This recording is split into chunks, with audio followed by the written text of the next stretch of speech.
Actually normally क्या होता है, जब आप जंगल में और आपको टाइगर नहीं दिखता है ना, तो आप परेशान होते हैं। पर अगर वही है, जब दिख के गायब हो जाए एकदम से, और तो आप परेशान होते हैं। बहुत परेशान होते हैं। सडनली रियलाइज हुआ कि वो टाइग्रेस हमारे साथ साथ चल रही है, स्पीड में थोड़ा सा अपनी तरफ आ रही है, और पीछे के 2 पंजों पे खड़े होकर उसने चिल्ला के गाड़ी पे चार्ज किया। दहाड़ उसकी। दहाड़, और आपको टाइगर की दहाड़ 3-4 किलोमीटर तक सुनाई देती है, और आपके कान के पास अगर वो दहाड़ जाए सुन हो जाता है पूरे तरीके से। हाथी ने तो बहुत बार, क्या मजा आता है नहीं हाथी जब दौड़ाता है। मजा तो देखिए तब तक आता है जब तक आप कहानी सुनाने के लिए बच जाते हैं। Very good. बट मतलब हाथी टाइगर से ज्यादा डेंजरस है जंगल आई में। नो। तो हाथी अगर ठान ले तो फिर वो नहीं छोड़ेगा। तो आई डोंट नो क्या हुआ उस भालू को, बट वो हमारे इंक्लोजर के बाहर ही बैठ गया, और बैठ के उसने चिल्लाना शुरू कर दिया। ना आप राइट जा सकते हो, ना लेफ्ट जा सकते हो, ना गाड़ी पे जा सकते हो, ना किसी को बुला सकते हो। आप 2 जने अंदर और भालू बाहर, और वो चिल्लाए जा रहा है। तो हम इधर भागे, भालू इधर भागा, बेताशा हम भाग रहे हैं। जिप्सी हमारी नीचे खड़ी थी। भागते भागते एक पॉइंट है जहाँ फिर दोनों मिल गए। भालू इधर से घूम के आ रहा था, हम इधर से। अब इतनी जान भी नहीं थी कि हम जोर से चिल्ला सकें। शूट करते करते अचानक माँ को, भालू जो फीमेल थी, उसको क्या हुआ, उसने मुंह पर किया, हमारी तरफ देखा, एकदम से वी वर क्वाइट। और साथ में जो मेरे नेचुरलिस्ट रहते हैं इरशाद, उन्होंने बोला कि चार्ज करेगी। उनका सेंटेंस खत्म ही होता कि वो कूद पड़ी। ओह, बहुत करीब का एक चार्ज था वो। दैट वाज, अभी भी मुझे गूज़बम्स हो रहे हैं वो याद कर। But in the and important ये है कि आप टाइगर बचा ले तो जंगल नहीं बचेंगे, आप जंगल बचा ले तो टाइगर बच जाएंगे। राइट। नमस्कार, आप देख रहे हैं शेर खां, और आज हमारे साथ खास मेहमान हैं आरजू खुराना, जिनको किसी तारुफ की ज़रूरत नहीं है। और मैं कहूँगा कि हमारी बड़ी आरजू थी कि हम आरजू से मिलें। और चूँकि जंगल में आप बहुत रहती हैं, और जो मेन जंगल हैं थोड़े बंद हो गए हैं आजकल बारिश की वजह से, तो आरजू फाइनली हमारे साथ आई हमसे बात करने के लिए। आरजू, बहुत बहुत शुक्रिया आपका हमारे साथ जुड़ने के लिए। Thank you. शेर खां का हमारा एक वो है, लाइन है कि जंगल जिंदाबाद, वो आपको बोलना पड़ेगा। जंगल जिंदाबाद। Thank you so much. तो सीधा सीधा आते हैं अपने मुद्दे पे। मैंने आपकी ढेर सारी पिक्चर्स देखे हैं और कमाल का काम आपने किया है। धीरे धीरे आपकी परतें खोलेंगे। पहले ये बताना चाहूँगा मैं लोगों को, आरजू बाय प्रोफेशन लॉयर हैं, और पैशन जो है उनका वाइल्ड लाइफ है। तो ये बाई चांस हुआ, या कोई ऐसा इत्तेफाक, या भगवान ने रात में आके आपके दिमाग में डाला? कैसे कैसे इस फील्ड में आपका आना हुआ? देखिए, बाय चांस ही बोलूँगी, क्योंकि LLB करने का आइडिया मेरा नहीं था, पापा का था। तो बहुत एडमेंट थे इस बात पे कि आपने वकील बनना ही है। मेरे नाना जी वकील थे, तो नाना जी जल्दी चले गए थे, बट क्योंकि फैमिली में एक वो था कि अपने वक्त में उन्होंने बहुत नाम कमाया है, और पापा भी चाहते थे कि वकील बने। I am the only daughter, तो थोड़ा उस वजह से भी इसलिए वो कंफर्म था कि भाई करना तो LLB ही है। बट चांस की बात है कि जब तक जो आपने किया भी प्रैक्टिस भी की, जब तक स्कूल ख़त्म हुआ तब तक मुझे कैमरा नाम की एक चीज़ है उसकी भनक पड़ गई थी। और हमारे घर में पुराने वक्त में जो basic cameras, reel Kodak cameras जो होते थे, वो रहते ही थे, क्योंकि पापा को घूमने का बहुत शौक़ था। तो वो अपने लिए लेकर आए थे फैमिली फ़ोटोज़ के लिए। तो तब मुझे शौक़ था कि हम कहीं बाहर जा रहे हैं तो आप ये कैमरा मुझे दे दीजिए, फैमिली का फ़ोटो मैं खींच लूँगी।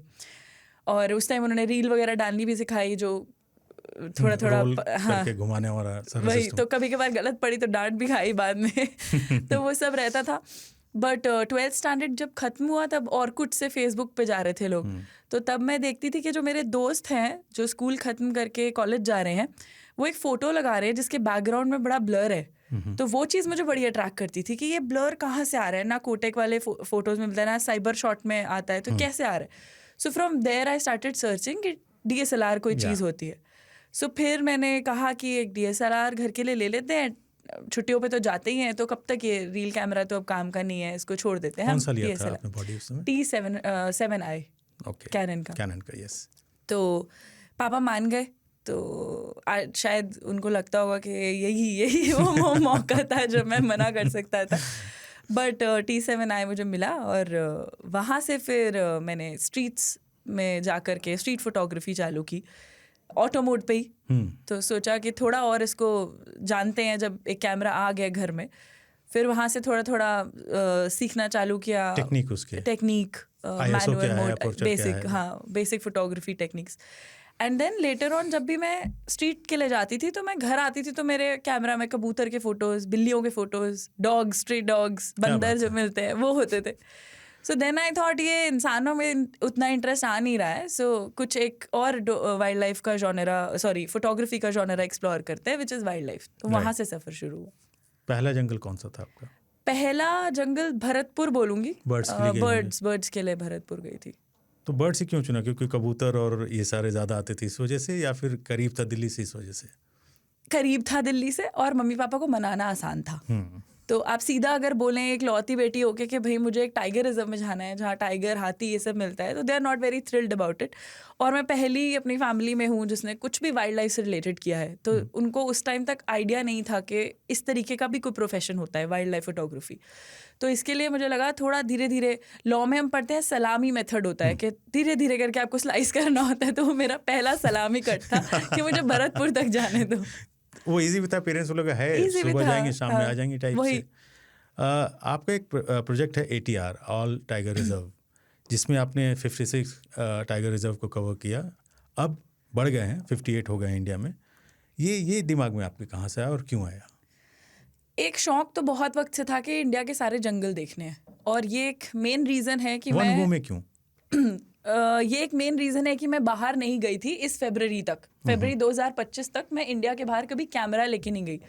घूमना हुआ, प्रोजेक्ट्स के लिए गई out of India, but photography के लिए कभी नहीं गई. तो ये था कि जो अफ्रीका जाता है वो वहीं का हो जाता है, तो मुझे पहले इंडिया के सारे जंगल देखने हैं.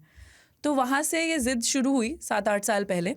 और फिर सोचा अब सारे जंगल का मतलब क्या है, तो बहुत ही वास्ट हो गया अपने आप में. तो उसके लिए डिसाइड किया कि टाइगर रिजर्व्स देखते हैं वन गो में. इसीलिए बिकॉज जब मैं फोटोग्राफी परस्यू कर रही थी और जब हम लोग वाइल्ड लाइफ सेंट्रिक लोग बैठते थे तो अक्सर 2-4 टाइगर रिजर्व्स का ही जिक्र होता था.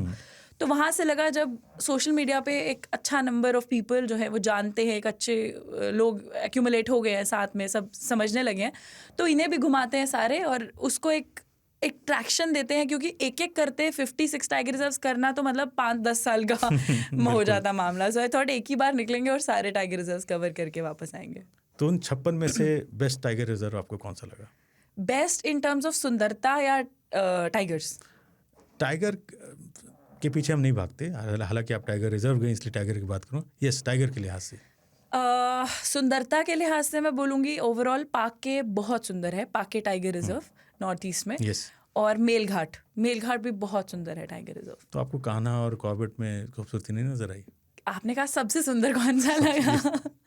तो कान्हा और कॉर्बेट तो अपने आप में है ही, बट ये 2 टाइगर रिजर्व्स बहुत सुंदर है. आपका एक फेवरेट जंगल और है मानस. जी बिल्कुल, आप उसके बारे में बात करती हैं अक्सर. जी. तो कैसा रहा आपका मानस का एक्सपीरियंस? मानस में मैं बोलूँगी अपनी अभी तक की बेस्ट एलिफेंट साइटिंग जो इंडिया में हुई है वो करने को मिली. वाओ. बहुत बड़े हर्ड्स में है एलिफेंट्स.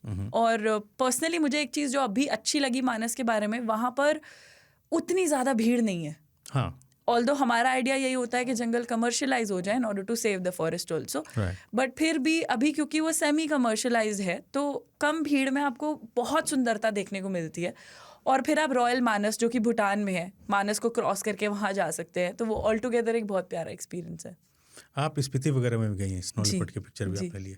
वो एक्सपीरियंस बहुत कम लोगों को होता है. अब चूंकि ज़्यादा होने लगा है, क्योंकि जिस तरीके से पहाड़ काटे जा रहे हैं, लेपर्ड्स रोड पे दिख रहे हैं, स्नो लेपर्ड.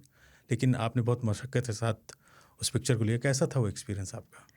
स्पीति का एक्सपीरियंस काफ़ी डिफरेंट था क्योंकि मुझे 10 साल हो गए फोटोग्राफी में, बट मैं स्पीति हर साल टालती थी. इसका रीज़न ये है कि मुझे हाइट से बहुत डर लगता था. और उसके अलावा एक बार मैं इनफैक्ट हिमालयन मोनाल शूट करने गई थी और वेस्टर्न ट्रैगोपैन, तो उसके लिए पहाड़ों में जाना पड़ा था. और क्लाइंब तो मैंने कर लिया पहाड़, क्योंकि मोनाल के पीछे पीछे आप फ्लो में होते हो, उस टाइम आप लेंस पकड़ के निकल जाते हो, तो क्लाइंब तो मैंने कर लिया. बट जब फिर वापस उतरने की बारी आई तो मुझे चक्कर आने चालू हो गए और मैं वहीं पर बैठ गई. हाँ, आई गेस उस टाइम मुझे ये लगा, वहीं पर मैं बैठ गई, क्योंकि फिर बैठे बैठे ही मैं पहाड़ से नीचे उतरी कि नीचे सीधा नहीं चला जा रहा था. So at that time I decided कि अभी हिमालय की वाइल्ड लाइफ रहने देते हैं. बट फाइनली इस फरवरी में सोचा कि कब तक इसको टालना है, तो चल दिए.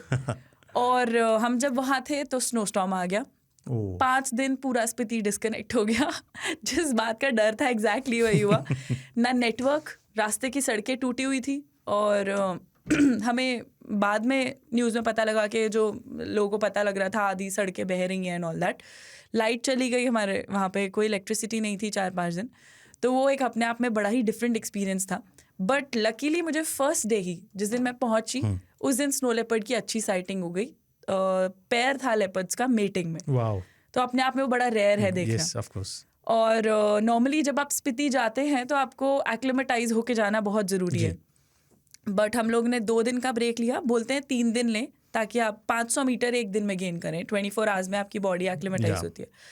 तो हम थोड़ा जल्दी में थे हमने कहा कि चलो देखते हैं। वहाँ पहुँचे और मुझे सबने जो भी स्पीति पहले गए उन्होंने बोला था कि आप पहले दिन का रेस्ट लीजिएगा, कहीं जाना नहीं, ज़रूरी होता है क्योंकि एयर वहाँ की बहुत थिन है, आपको एडजस्ट करने में ऑक्सीजन कम है, ठंड है। तो वहाँ पहुँची, पहले दिन मुझे न्यूज़ आ गई कि मेटिंग पेयर है। अब आप कैसे इस बात को सुन के बैठे रहेंगे अपने होम स्टे में। हम चल दिए ट्रैक करने और बस वहीं पे गलती हो गई। उसके बाद 24 घंटे बहुत मुश्किल थे, क्योंकि जितने भी जैसे घड़ियाँ आजकल आपके स्टैट्स बता देती हैं, तो हार्ट बीट बहुत तेज़, ऑक्सीजन लेवल बहुत नीचे, फिर काफ़ी 24 घंटे में उसको नॉर्मलाइज करने में समस्या हुई। बाप रे। और फिर फाइनली हुआ तो स्नोस्टॉर्म आ गया। But finally you got the shot. I got to see the leopard. That's एक पिक्चर आपकी मैंने देखी, हर पिक्चर में देखता हूँ हालांकि, जिसमें एक डियर के ऊपर ड्रैंगो आकर के बैठे हुए हैं। जी। और उसका लोगो से भी आपका कुछ कनेक्शन है मुझे लगता है। तो वो कहाँ की पिक्चर है? वो रणथंबोर की पिक्चर है, उन दिनों की जब फोटोग्राफी स्टार्ट किए हुए ज़्यादा वक्त नहीं हुआ था, मतलब टाइगर हिल्स में जाते हुए ज़्यादा वक्त नहीं हुआ था। और तब मुश्किल से 1-2 ट्रिप्स अलाउ होते थे घर से, और शेयरिंग में सफारी करनी होती थी। और उस दिन हमारे जो ड्राइवर साहब थे रणथंबोर में, वो थोड़ा जल्दी में हमें निकालने में व्यस्त थे कि चलो अब हो गया। तो 6 नंबर में सफारी थी और मुझे पर्सनली रणथंबोर का 6 नंबर जोन बहुत पसंद है। तो मैं हर मानसून 6 नंबर जाती ज़रूर हूँ, इस जुलाई भी जा रही हूँ। रीज़न? हालांकि 2, 3, 4 सबसे ज़्यादा फेमस है। एक तो मानसून में 2, 3, 4 का तो आपके पास ऑप्शन नहीं होता। दूसरा, आई डोंट नो ये धारणा है या क्या है, बट मैं 6 नंबर से ऐसे बहुत बार हुआ है कि मैं जब भी गई हूँ मुझे एक ना एक ऐसा फोटोग्राफ मिला है जो मैं पोर्टफोलियो में ऐड कर सकती हूँ। जैसे कि आपने ये एक बताया, तो इस तरीके से एक भालू का भी है, भालू पर ड्रोंगो लैंड कर रहा है। तो इस तरीके से 6 नंबर में मुझे फोटोज बहुत अच्छे मिले। और 6 नंबर थोड़ा डिफरेंट है क्योंकि उसमें कैनोपी भी आपको मिलती है, आपको पहाड़ का एरिया भी मिलता है, टेरेन वो है। बिसाइड्स पहाड़ के ऊपर गोल्डन लाइट में लाइट सबसे पहले पड़ती है, तो बहुत अच्छा एक ऑप्शन है क्योंकि वहाँ की मिट्टी भी गोल्डन है, ग्रास भी सूखे हुए हैं। जब इवनिंग शॉट मिलता है या मॉर्निंग शॉट, तो गोल्डन लाइट में शूट करने का एक अलग ही मजा होता है। बिल्कुल। तो मानसून में 6 नंबर थोड़ा हरा भी ज़्यादा हो जाता है, वो भी है। तो इस वजह से वहाँ पे हम थे और निकलने वाले थे सफारी से। तो 6 नंबर अगर आपने जब एग्जिट किया हो तो पूरा पहाड़ का एरिया आ जाता है, फिर नीचे गेट है। तो वहीं पहाड़ों पे शाम के वक्त डियर रहते हैं बहुत, हर्ड्स के बड़े हर्ड्स हैं जो क्रॉस कर रहे होते हैं। तो उधर ही मैंने दूर देखा एक छोटा डियर है और वो ड्रोंगो के साथ स्ट्रगल कर रहा है। अच्छा। तो फोटो देख के नॉर्मली ऐसा लगता है कि वो कुछ, हाँ, बट वो डियर इरिटेट हो रहा था ड्रोंगो से। सो वो उसके नोज के पास से टिक्स जो है वो चुन रही थी, जिससे उसको दर्द हो रही थी। तो उस वक्त वो मोमेंट मुझे मिला, बहुत इंटरेस्टिंग लगा, उसके फ़ोटोज़ लिए। और वो one of the first photos था जो काफ़ी फेमस हुआ था, उससे काफ़ी लोगों ने अप्रिशिएट किया, लोगों ने देखा। और वहाँ से एक सेंस ऑफ मोटिवेशन होती है ना कि हाँ मैं भी कर सकती हूँ ये चीज़, वो मिली। तो इस वजह से वो मेरा वाटरमार्क भी है। आपने सारे जंगल घूमे, मतलब टाइगर का मेरा मानना है कि एक बार अगर आप टाइगर को देखते हैं, ज़िंदगी भर आप उसको नहीं भूलते हैं, चाहे 50 टाइगर देख लीजिए आप। वो कौन सा ऐसा जंगल था, या अगर याद हो कौन सा ऐसा टाइगर जो आपको सबसे ज़्यादा पसंद आया, जिसको आप भूल नहीं पाते हैं? ऐसे अलग अलग एक्सपीरियंसेस हैं अलग अलग टाइगर्स के साथ। मैं आपको अपना पहला टाइगर साइटिंग बता देती हूँ। वो बांदीपुर में हुआ था और तब तक मेरा एज सच कोई फोटोग्राफी में जाने का इरादा नहीं था। वही T5 आए था और पापा की हमेशा से एक रही आदत कि वो हमें घुमाने समर वेकेशंस में ज़रूर लेके जाते थे। उन्हें भी घूमने का बहुत शौक रहा है हमेशा से। तो हमारा 1-2 ट्रिप तो साल के होते थे कि फैमिली 3 जने जाएंगे। और लेकिन पहले जंगल नहीं जाते थे? जंगल में मम्मी पापा को इंटरेस्ट नहीं था। तो जब मुझे इंटरेस्ट आना चालू हुआ तो मैं क्या करती थी, पापा एक जगह पसंद करते थे, उसके आसपास जो भी जंगल होता था मैं वो ट्रिप में जुड़वा देती थी। अच्छा आइडिया। कि यहाँ पे भी चल देंगे। तो पापा ने केरला में पापा को कोई एक जगह देखनी थी, उनका कुछ थोड़ा काम भी था और इसी बहाने हमने कहा साउथ इंडिया भी देख लेंगे, पहली बार जा रहे थे। तो वहाँ पे हमने ऐड कर दिया कर्नाटका, बंडीपुर। सो बंडीपुर हम पहुँचे। उससे पहले मुझे लगता था टाइगर वाइगर कुछ नहीं होता है जंगल में, और ये सब ऐसे ही गाइड्स ड्राइवर्स कहानियां बनाते हैं। क्योंकि जब भी कभी आसपास कॉर्बेट ऐसे ही गए तो सीताबनी गए एट बेस्ट, फैमिली के साथ गए, यूं ही टाइम पास करके आ गए, कुछ नहीं दिखा करके।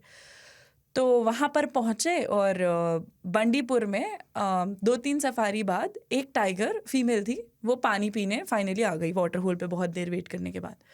So that was a time I saw the tiger for the first time. और फिर लगा कि हाँ भाई ये होता है।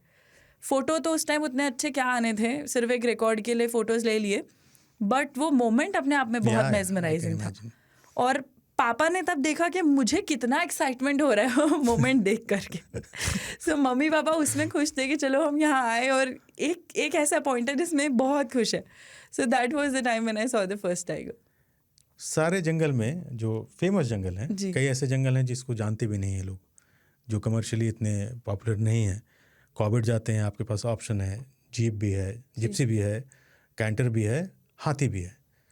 बहुत सारे ऐसे जंगल होंगे जहाँ पे आपको पैदल भी चलना पड़ा होगा। टाइगर रिजर्व की बात कर रहा हूँ। बिल्कुल। ऐसे कौन कौन से जंगल हैं? इंटरेस्टिंगली नॉर्थ साइड के ही जंगल हैं ज़्यादातर जिनमें आप पैदल नहीं चल सकते, और कुछ कर्नाटका में है।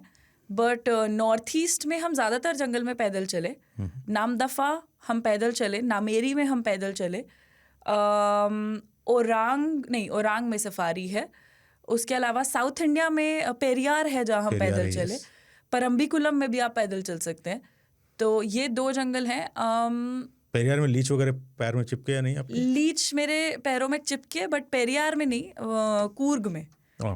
और क्योंकि हम वहाँ थे, सही मौसम में थे, तो हम कूर्ग भी चले गए फॉर मैक्रो फोटोग्राफी।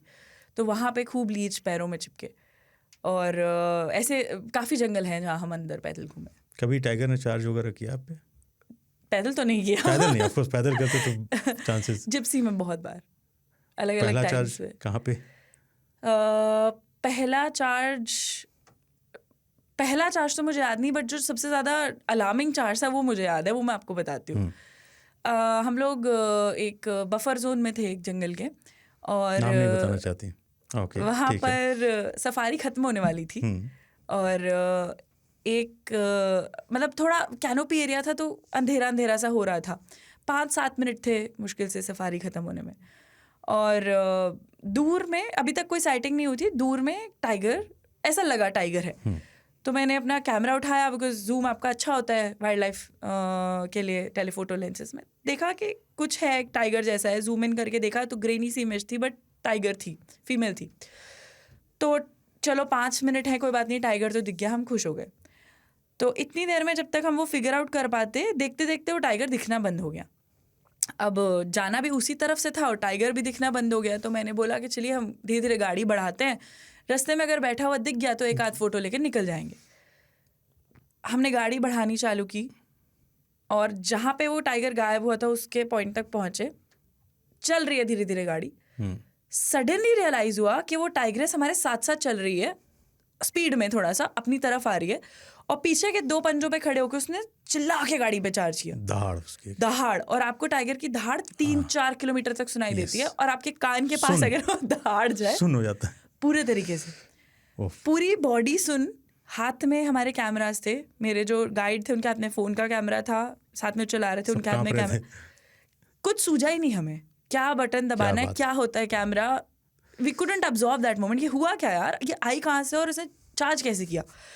और फिर उसके बाद जब वो चली गई अंदर, मॉक चार्ज था ऑब्वियसली, तो जब वो चली गई अंदर तो हमने एग्जिट किया। जब हम जंगल एग्जिट हुए तो हमने डिस्कस करना चालू किया कि टाइग्रेस ने चार्ज किया था, ऐसे क्या हुआ था अचानक।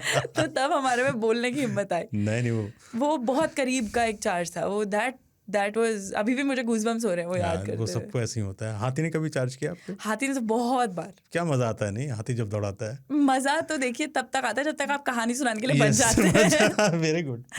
बट मतलब हाथी टाइगर से ज़्यादा डेंजरस है जंगल में। तो हाथी अगर ठान ले तो फिर वो नहीं छोड़ेगा। मेरा जैसे जंगल में मुझे कई बार मेरे साथ भी चार्ज हुआ, जो सबसे भयानक चार्ज मैंने बताया था, अगर आप बांधवगढ़ जाते हैं तो मगधी जोन आपका पड़ता है। शाम हो गई थी, हमारे पास एक स्पेशल परमिशन था शूट करने का। तो मेरे साथ ये किस्सा मैंने सुना है, लेकिन आपको मैं ये किस्सा सुना रहा हूँ। तो मेरे एक दोस्त है अजय सूरी साहब, हम दोनों लोग बैठे थे, 3 टाइगर जिप्सी की लाइट में शूट हो रहे हैं।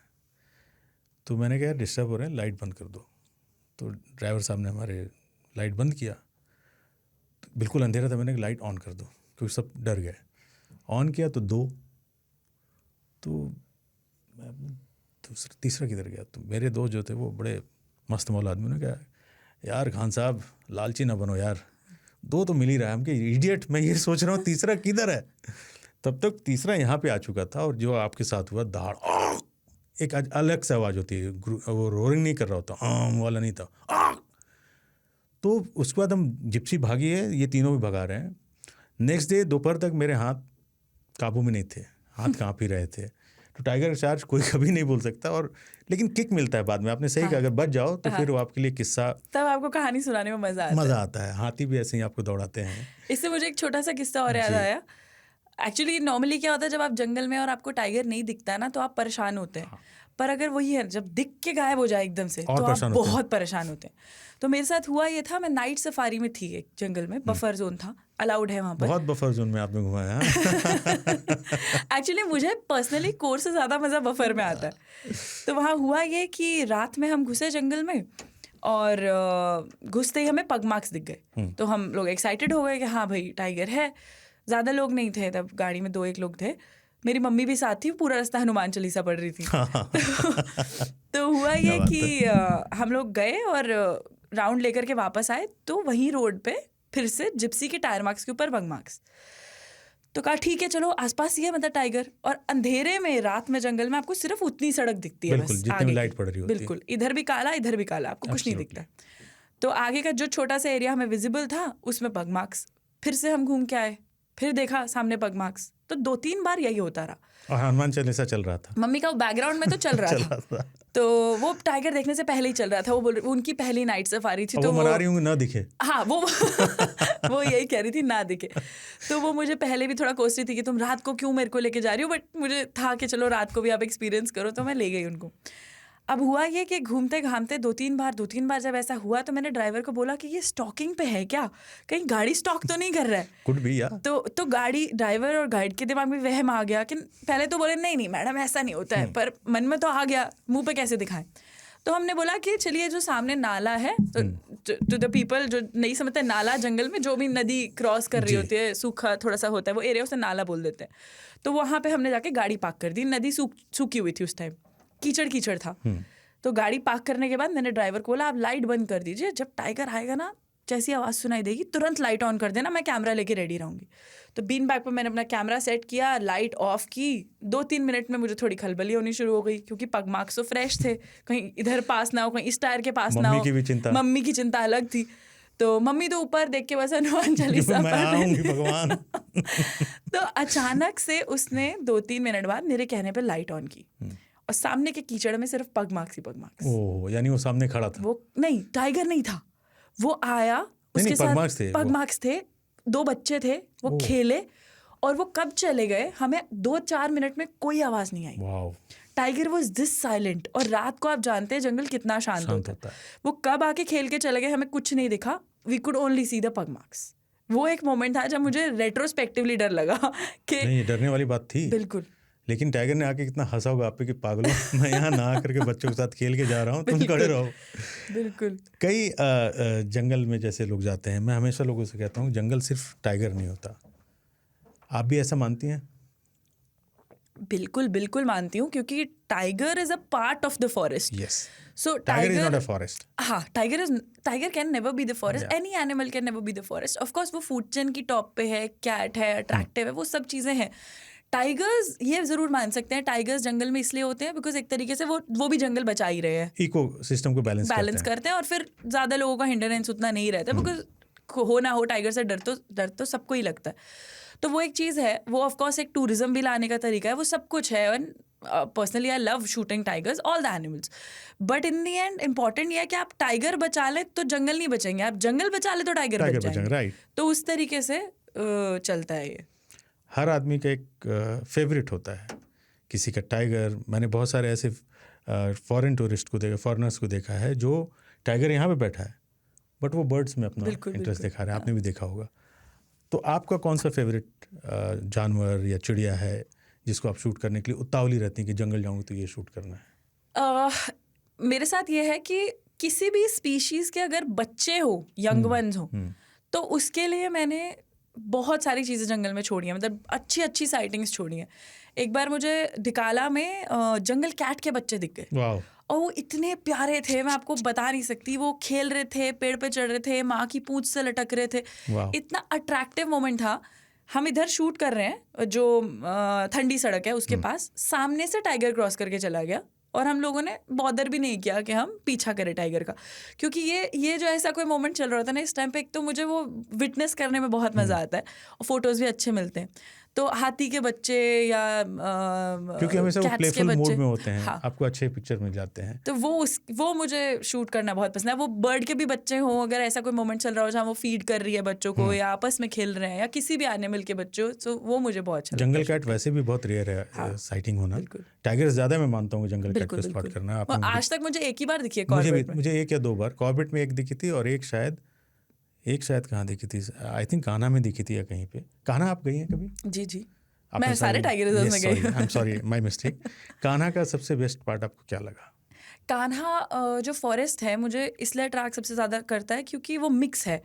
एक एरिया जब आप जहाँ जाएंगे वहाँ साल ट्रीज हैं, दूसरा आप एरिया देखेंगे वहाँ बड़े ग्रासलैंड्स हैं। सबसे ज़्यादा बड़े मीडोज जो हैं कान्हा के ही हैं आज की डेट में। तो वो जो एक कॉम्बिनेशन है दोनों चीज़ों का, वो मुझे बहुत अट्रैक्टिव लगता है, और जंगल बहुत बड़ा है।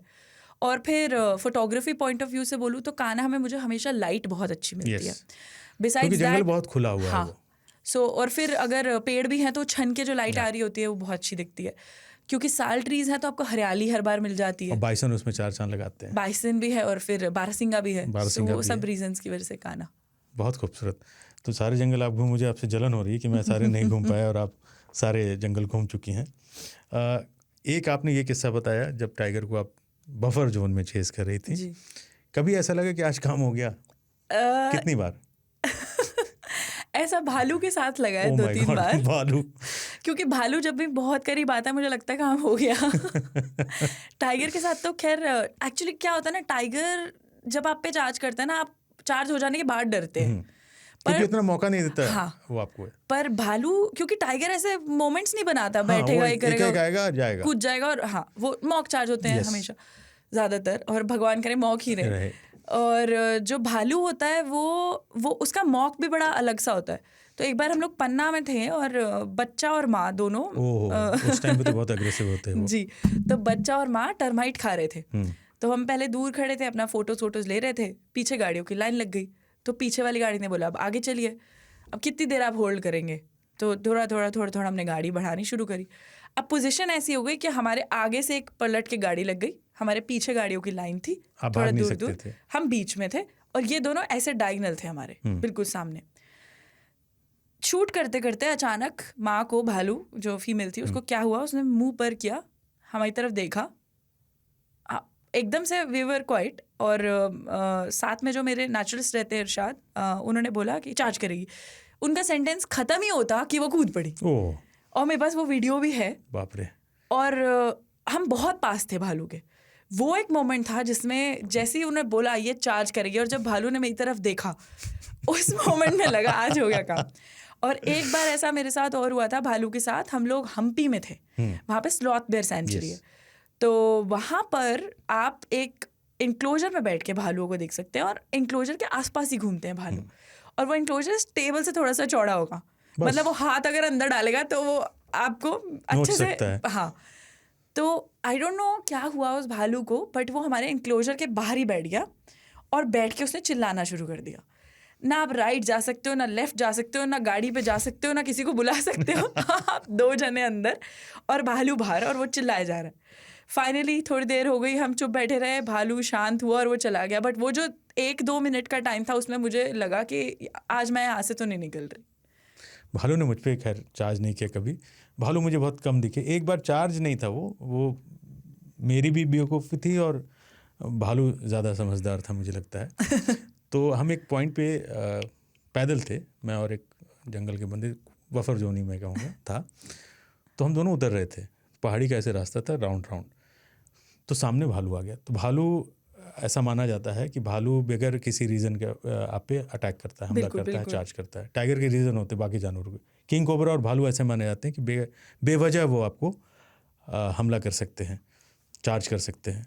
तो हम उतर रहे थे, सामने भालू आ गया। तो आपको पता है जंगल का एक ही रूल है कि ज़ोर ज़ोर से आप चिल्ला सकते हैं और कुछ नहीं कर सकते। हमारे हाथ में एक स्टिक था, हमने ज़मीन में डाट, तो हम इधर भागे, भालू इधर भागा। बेताशा हम भाग रहे हैं, जिप्सी हमारी नीचे खड़ी थी। भागते भागते एक पॉइंट है जहाँ फिर दोनों मिल गए। भालू इधर से घूम के आ रहा था, हम इधर से। अब इतनी जान भी नहीं थी कि हम जोर से चिल्ला सकें, फिर भी हमने हाट हाट हाट किया। भालू अपना रास्ते, हम उतरे। भालू मेरा ज़्यादा वो नहीं रहा।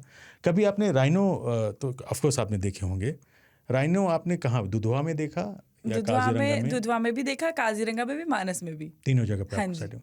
दुधवा वाले तो सारे कैप्टिव में आप कह सकते हैं, इंक्लोजर में रखे जाते हैं। इंक्लोजर मतलब बड़ा, बहुत बड़ा इंक्लोजर है, बट कहा जाए तो मैं तो वही मानूंगा कि हाँ, पूरे तरीके से वाइल्ड तो ओपनली नहीं है। आपको कभी जंगल में आप इतना घूमी, पोचर्स के साथ कभी इंटरेक्शन हुआ, कभी बात करने की कोशिश की? बात करने को तो मुझे नहीं मिले, और मुझे दिखे भी होंगे तो मैं शायद समझ ना पाई वो पोचर्स है, क्योंकि मैंने ऐसा बहुत बार देखा कि कुछ ऐसे छोटे छोटे ग्रुप्स देखे हैं बफर जोन्स में जो पेड़ काटने का काम।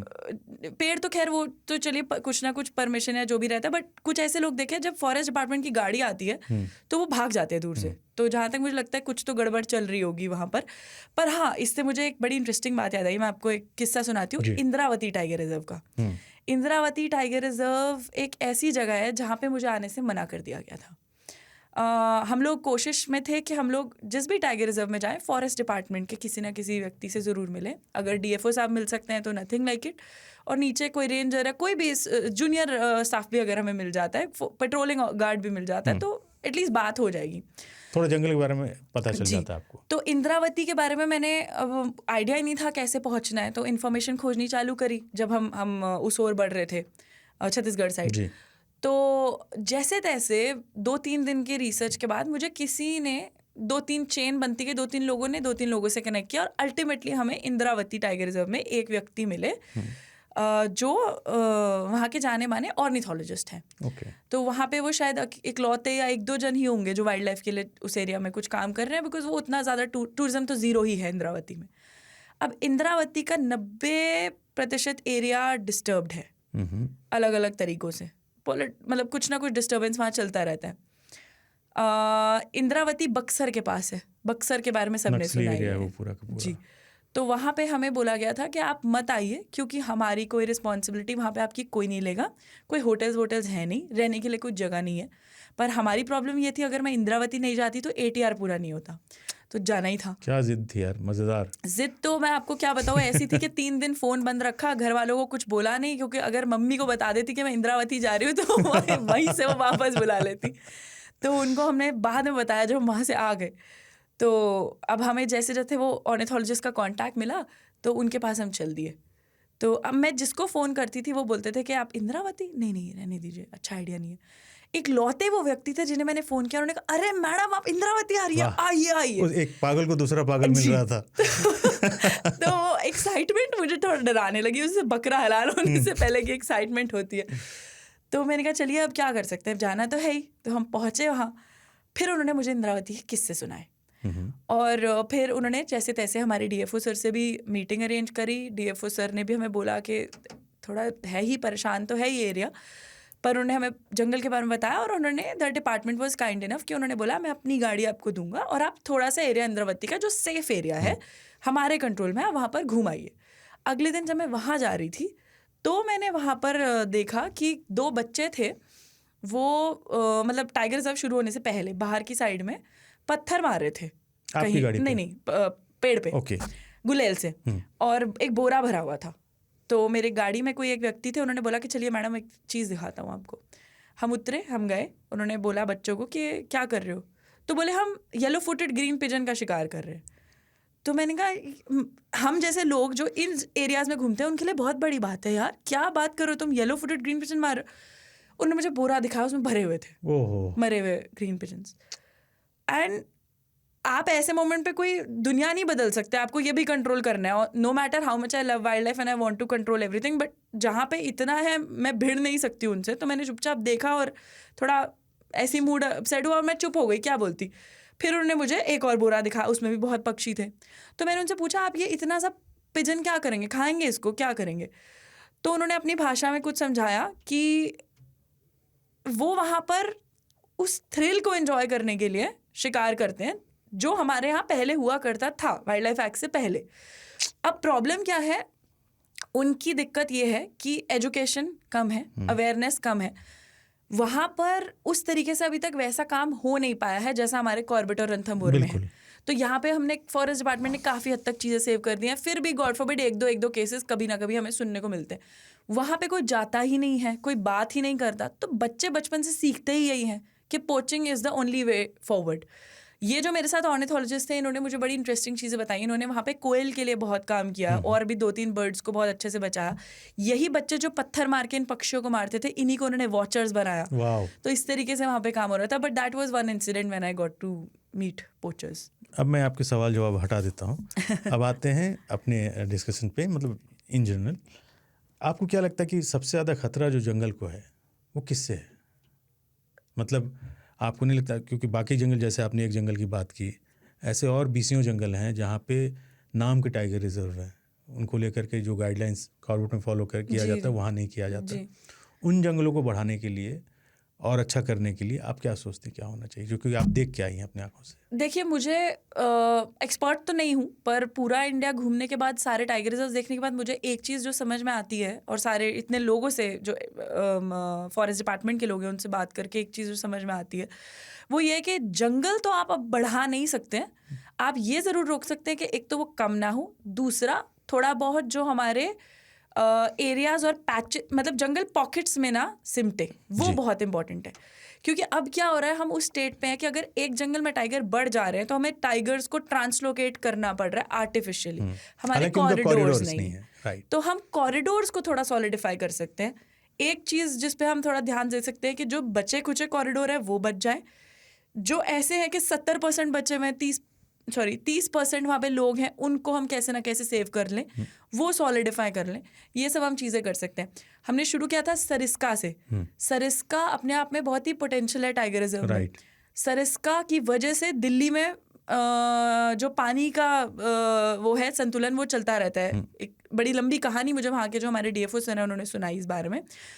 बट सरिस्का के साथ अनफॉर्चुनेट इंसिडेंट ये हुआ है कि हमने रीइंट्रोड्यूस भी कर दिए, सक्सेसफुल भी है, बट अभी इतना छोटा आइलैंड रह गया है सरिस्का का कि टाइगर्स कहीं जा ही नहीं पा रहे हैं, टाइगर्स दूसरी जगहों से आ नहीं पा रहे हैं, क्योंकि कॉरिडोर नहीं है उनका। तो इस तरीके से और भी हमारे ऐसे बहुत जंगल हैं जिनके कॉरिडोर्स नहीं है। तो ये एक चीज़ है जिस पे हम फोकस कर सकते हैं। बढ़ा तो आई डोंट थिंक सो जंगल। अच्छा सुझाव है, क्योंकि इसीलिए हम कहते हैं कि रणथंभौर के टाइगर हैं, या आप सरिस्का भी कहें, डूम्स टाइगर हैं, ये कल को ख़त्म हो जाएंगे क्योंकि इनका आना जाना ही नहीं हो रहा कहीं पे। इससे मुतालिक एक और चीज़ जैसे मैं आपसे पूछूंगा, चूँकि टाइम आपके पास भी कम है, हमें भी दूसरे उसमें जाना है शो में, कि कॉर्बेट को आप देखती हैं एक लग्जरी, हर आदमी जाना चाहता है, जबकि मेरा मानना है कि जंगल से ज़्यादा टफ कुछ नहीं होता। अगर आप गर्मी के दिनों में अगर आप रणथंभौर चले जाइए तो आपकी फाकते उड़ जाती हैं, इतनी गर्मी होती है। आप तो और उन जंगलों में गए जहाँ होटल नहीं है, अच्छी सुविधाएँ नहीं हैं।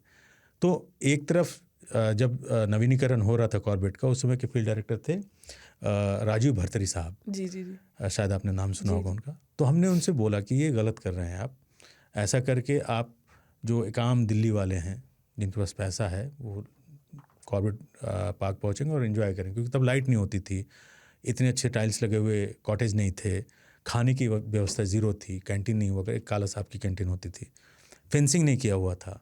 तो उन्होंने सारी चीज़ें की।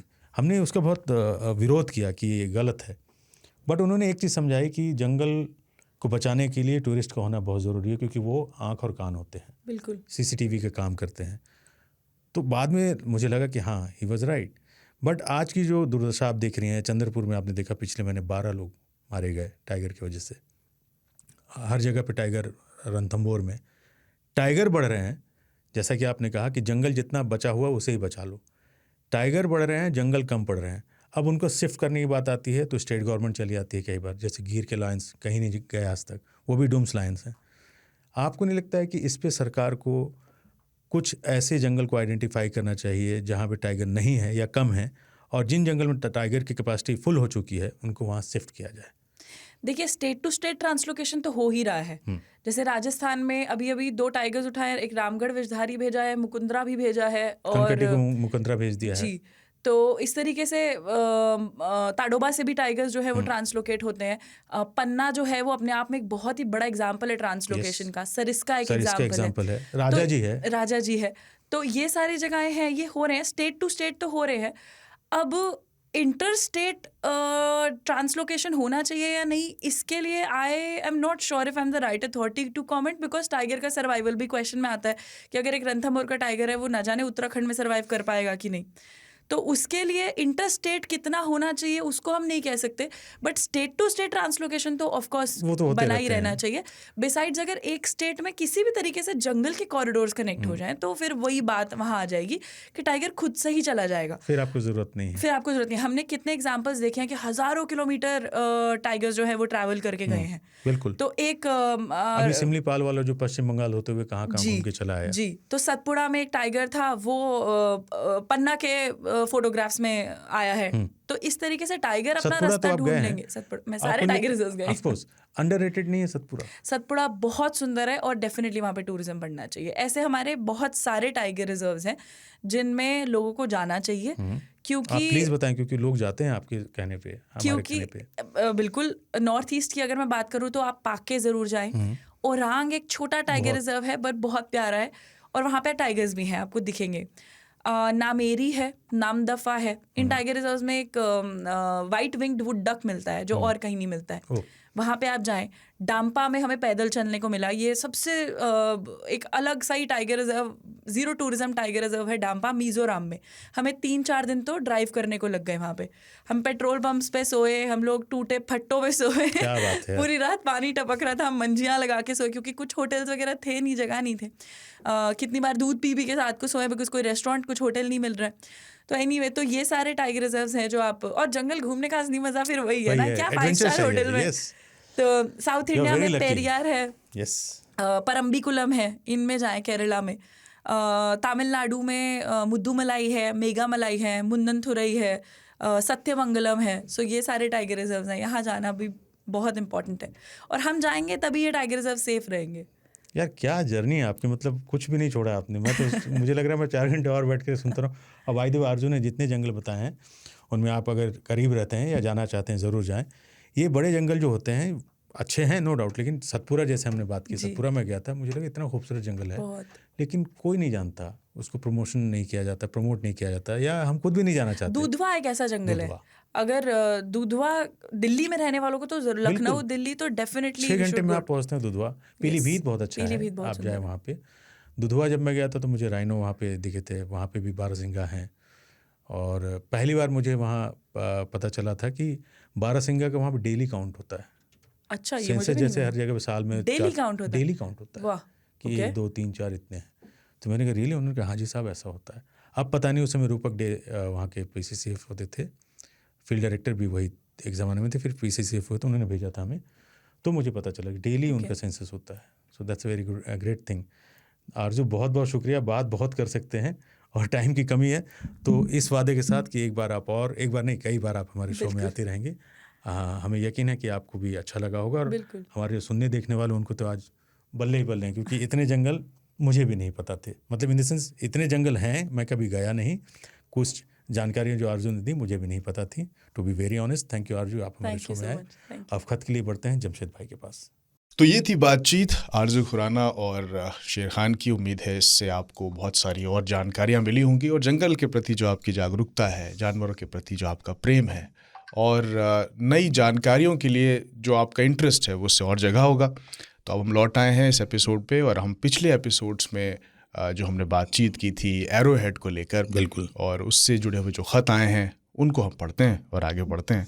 तो जो पहला ख़त है वो है राघवी मेनन का, राजस्थान से ये ख़त आया है, और राघवी लिखती हैं जंगल जिंदाबाद।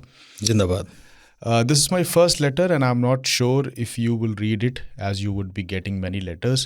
I love this podcast. I have recently discovered this podcast and ever since been hooked to it. We really needed a podcast like this which talk and inspires people to visit jungle and be close to nature. I like Sher Khan's way of telling stories and anecdotes of the jungle. I really appreciate him saying jungle se tiger nahi है ना कि tiger से जंगल, because in today's time people are so focused at the tiger that they forget the beauty of jungle. Eagerly looking forward to your next episode. Thank you so much. Dear Asif Khancha and Jamshed भाई, अगली चिट्ठी जो है चिन्मय पाठक की है। आदाब and जंगल जिंदाबाद। I am Chinmay Pathak from Pune, a big fan of your podcast, specifically a fan of the way and depth these podcasts are made in. The semi-directive style of Jamshed Bhai renders a very interesting exploratory feel to the podcast.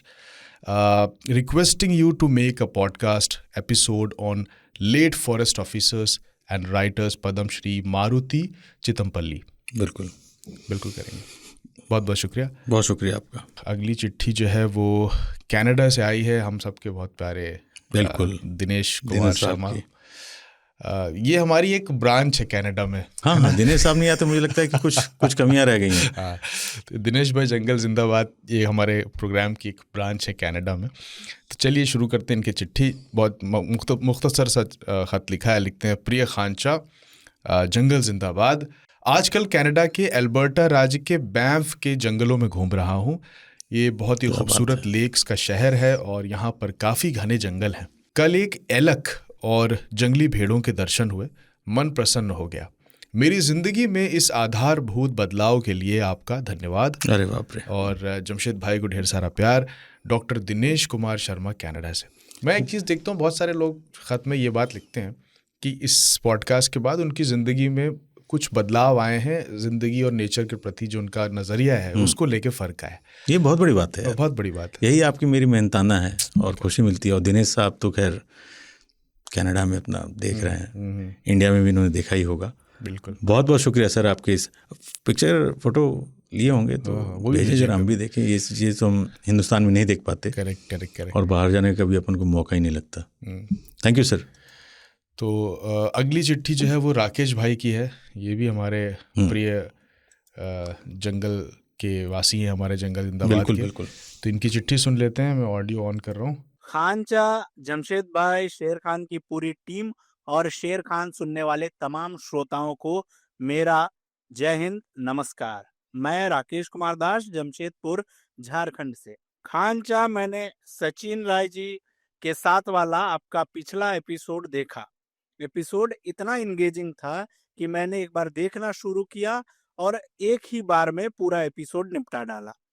उनके मन में और उनके दिल में wild life और जंगल के प्रति जिस तरह का जुनून, जिस तरह का प्यार है, वो वाकई काबिले तारीफ है। उस एपिसोड में बस ऐसा दिल चाह रहा था कि उनको सुनता ही रहूं।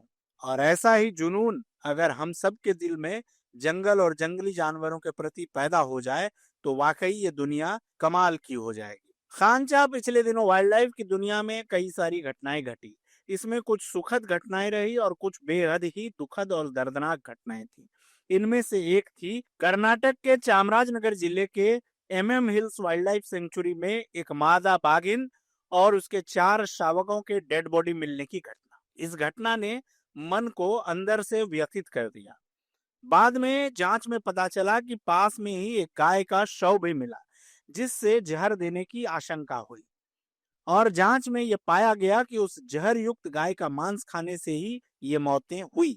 और मुद्दे की संवेदनशीलता को देखते हुए जांच तेज की गई। 3 व्यक्तियों को पॉइजनिंग के आरोप में गिरफ्तार भी किया गया जिन पर गाय में जहर मिलाने और भोजन को वहां छोड़ने का शक था। लेकिन इसमें कई सारे सवाल भी ऐसे निकल कर आए जिनका जवाब ढूंढना बेहद जरूरी। पहली बात है कि वन रक्षा चेक पोस्ट जो होता है, फॉरेस्ट प्रोटेक्शन के लिए चेक पोस्ट होते हैं, वो उस समय स्थापित नहीं था। और एक चीज, हर नेशनल पार्क और वाइल्ड लाइफ सेंचुरी के आसपास बसे गांव के कैटल्स को इंजेक्शंस दिए जाते हैं कई तरह से बीमारियों से बचाने के लिए। उस तरह का कोई वैक्सीनेशन भी नहीं किया गया था वहाँ। और सबसे बड़ी बात, लगभग 200 फ्रंटलाइन कर्मचारियों का वेतन पिछले 3 महीने से रुका हुआ था, जिस कारण से निगरानी भी प्रभावित हुई। एक और घटना घटी, पेंच के रूखड़ इलाके से एक मेल टाइगर को ट्रैंकुलाइज करके उसे जू में भेज दिया गया।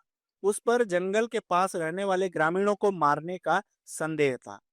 लेकिन बड़ा मुद्दा यह है कि बढ़ते मानव पशु संघर्ष के कारण कितने और बाघ जंगल से हटाए जाएंगे या मारे जाएंगे। सच तो यह है कि यह हमारी गलती है। भले ही बाघों की संख्या बढ़ रही हो, लेकिन वे कहाँ जाएंगे, किसी को इस बात की परवाह नहीं। एक अच्छी खबर है जो थोड़ी सी पुरानी है, आपने भी शायद इसे फॉलो किया होगा, कि जो लायन सेंसस की जो रिपोर्ट आई है उसमें यह कहा गया है कि 2020 से 2025 के बीच लायंस के पॉपुलेशन में 32.2% की बढ़ोतरी दर्ज की गई है।